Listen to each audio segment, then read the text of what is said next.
Ilgari Haffari деген алым өткен. Сирияда қарасаңыздар, мұның оқиясы ушундай экен. Бұл Хаффар деп емен айтады. Мүрзоғасқан айтты кишине. Хаффар аяқфуру деп қазат деген сөз да. Мүрзоғазды иштейт экен.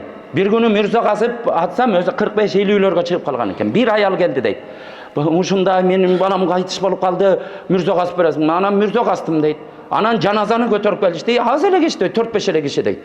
Анан бул эмне ушундайга окшойт деп анан баягы жасатталып Мүрзөгө коюп атканымда дейт. Муну пайгамбарыбызга сахабалардын окуясын айтып берсе, ал иманына жараша адам ишенет. Бул болсо ушу жакында болгон окуя бул. Муну көргөндөр мына уланып келатат Сирияда. Коюп атканда көзүнө жаннаттын бакчалары көрүнөптүр. Эки атчан киши келип баягынын жасадын алып кеткенин көрөт. Буга көрүнөт, башкаларга көрүнбөйт.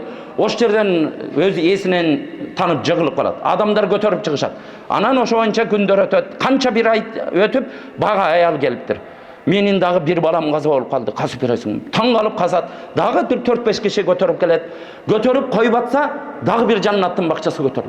Ошондо өзүнө келип багы мүрзөдөн чыгып, аялдын артынан жоёт. Эй, баланча, булар ким эле? Эмне болду? Эмне болду? Мен ошо биринчисин койгондо дагы жаннаттан бакчалары көрүндү. Ошентип туруп адамдар алып кетти. Экинчисинде ошондой болду дегенде аял бакырып ыйлайт экен. Биринчиси да балам эле, ушу Куран жаттап илим окуган балам эле. Ал тагдыр экен өттү. Экинчиси болсо андан улуураак балам болчу. Ал ушундай жыгач уста болчу. Тапкан акчасын ушу балам окусун, иним окусун деп ошого акча берет эле дептир.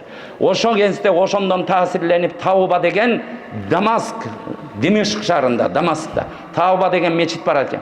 Ошого барып туруп бир шейхке кирип мен илим окуйм. Койчу сен кантип окуйсуң? Эми Мүрзөғазып жүргөн кебетесин билебиз да, Мүрзөғазып жүргөн чаң-чуң, колу мазгал, беттеринин баары күйгөн болот, элестелген.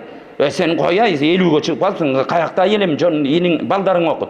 Жо деп баягы окуяны айтып берет экен. Аны алып келип туруп, мындай наху китаптан берет экен. Ошондон отуруп баштап, ошо 10 жылдын ичинде Сириянын эң чоң алымы болгон. Ошо киши фатва берген. Анын урпактарынын бардыгы азыркы күнгө чейин аны Хаффарилер деп. Урматтуу бир туугандар, ошон үчүн илим окуган өзүнчө, илимдин артынан колдоп дуа кылып, анын тамагашын карап турган адам дагы ошондой улуу даражаларга жетет. Мүрзөлөрүбүз ошондой нурдуу болсун бир туугандар.